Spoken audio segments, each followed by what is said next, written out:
Eccoci qua ragazzi, Napoli-Girona, il Napoli la vince ai calci di rigore. Io ero completamente ignaro che ci dovevano essere i calci di rigore in caso di pareggio, devo dire la verità. Parliamo in questo video della partita che è stata, perché le indicazioni che ci sono arrivate ci sono e devono essere comunque analizzate per quanto riguarda il nostro Napoli. Partiamo dal primo tempo e analizziamo un attimo la partita per come è andata e vi dico la mia. Fatemi sapere la vostra nei commenti ragazzi. Se vi va, iscrivetevi al canale, attivate la campanella delle notifiche, così restate aggiornati sui contenuti. E partiamo con la partita dal primo tempo. Mi aspettavo qualche prima linea in più nell'11 titolare all'inizio del match. Non è stato così. È un Napoli che si è presentato con tante seconde linee, con una formazione che all'inizio mi sembrava un tantino strana, con Lozano che è partito a destra, poi l'abbiamo visto essere stato spostato a sinistra con Simeone titolare al centro dell'attacco. Comunque un primo tempo che è stato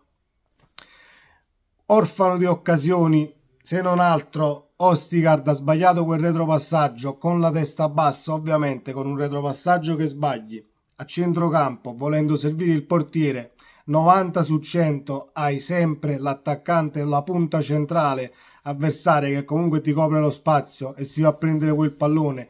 Se ovviamente non hai alzato la testa, il passaggio è stato pure discretamente lento, quindi errore di Ostigard sicuramente. Ovviamente non sto crocifiggendo il nostro centrale difensivo, però lo disse già Spalletti. Cari ragazzi, Ostigard deve migliorare da questo punto di vista, perché per quanto riguarda nell'azione in corso, il gioco aereo, il posizionamento, non si discute il difensore, però in fase di impostazione e di passaggio c'è qualcosa da limare, ma non lo crocifiggiamo. Il Napoli pareggia la partita nell'unica azione poi giocata palla a terra, perché secondo me il neo del primo tempo del Napoli è non aver avuto il possesso palla, però merito di un Girona che comunque a livello agonistico ha messo qualcosina in più, ha lottato su tutti i palloni, quando doveva spendere il fallo l'ha speso,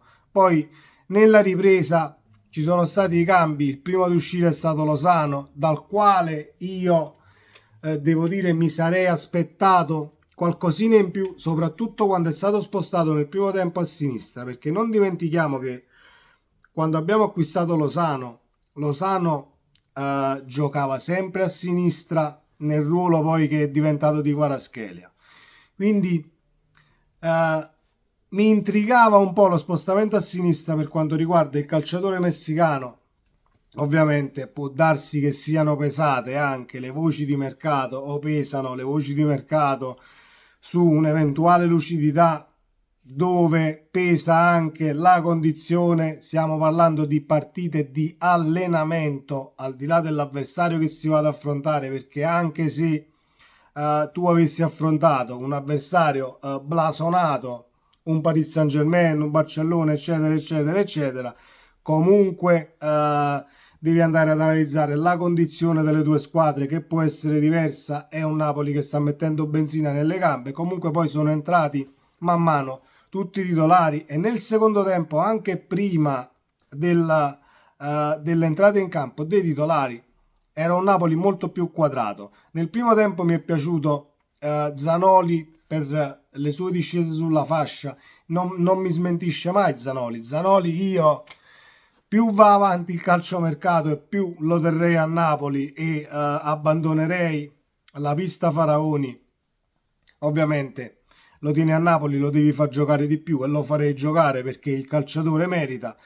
Mi è piaciuto comunque anche un po' Foloruscio, che mi è piaciuto anche alla partita scorsa nel primo tempo. Simeone è una garanzia, e Simeone è quel calciatore che anche nella partitella, diciamo sulla spiaggia, ci mette sempre il 100% e vorrebbe vincere tutte le partite. Si è presentato dal dischetto, dicevo, nel primo tempo. Comunque Simeone, abbiamo pareggiato la partita. Nel secondo tempo il Napoli ha avuto, nei primi 10 minuti ha avuto tre occasioni da gol, una con Zerbin e una clamorosa in contropiede con Sedat che ha sempre servito dallo stesso Zerbin. Il tiro di Sedat che è stato ovviamente parato dal portiere perché è stato un tiro senza pretese, troppo lento, non angolato. Lì vuoi la poca lucidità, vuoi comunque diciamo le caratteristiche del calciatore che forse non sono quelle fredde da attaccante a tu per tu col portiere, però non possiamo nemmeno crocifiggere Zedat per l'errore fatto. Parliamo sempre di partite comunque che mettono benzina nelle gambe in primis, e poi sono partite dove si sta vedendo che Garcia sta studiando molto le seconde linee del Napoli, perché oggi si è presentato appunto a inizio partita con tantissime seconde linee. Voi forse anche una gestione di energie, e forse sei partito la partita scorsa con la squadra titolare e invece in questa ti sei presentata con le seconde linee, quindi negli allenamenti che poi arriveranno domani gli 11 che sono partiti oggi titolari faranno un po' di defaticamento in più, quindi si sta gestendo un Napoli a livello energetico, credo, e le scelte siano state fatte per questa ragione. Poi il Napoli dei titolari ha detto la sua nel secondo tempo, anche se è stata una partita, devo dire, divertente nel secondo tempo. A livello agonistico il Napoli comunque ben messo in campo. Lobotka è sempre il dominatore del centrocampo, è sempre quel calciatore che quando prende la palla fa sempre il passaggio giusto. È stato un piacere rivederlo in campo dopo gli affaticamenti che poi si sono visti in questi giorni. Zielinski affaticato, Lobotka che è stato affaticato, meno male che oggi l'abbiamo rivisto in campo. Lo stesso Simeone è uscito per una botta, ma ha rassicurato Garcia, che comunque c'è un affaticamento muscolare anche per Simeone.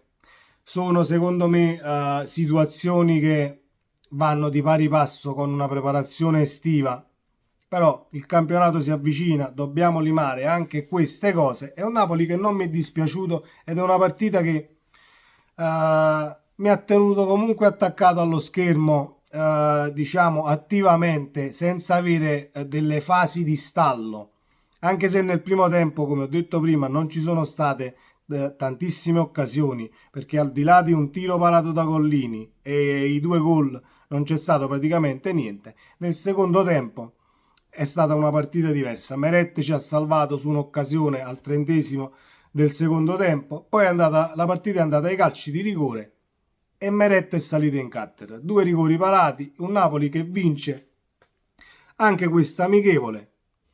È stato un piacere rivedere il Napoli in campo, perché io sono uno di quelli a cui piace parlare più di calcio giocato che di contorno calcistico, che sia calciomercato, che sia gossip che gira intorno al calcio e tutti questi argomenti. Quindi sempre Forza Napoli, ci teniamo l'ennesima vittoria, perché comunque vincere fa sempre bene, al di là che sia il Girona, al di là che sia una squadra di Serie C, test estivi, le partite che si vincono sono sempre partite vinte, al di là che possano essere ufficiali o meno.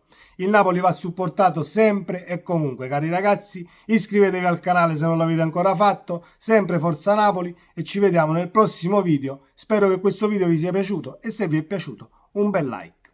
Ciao!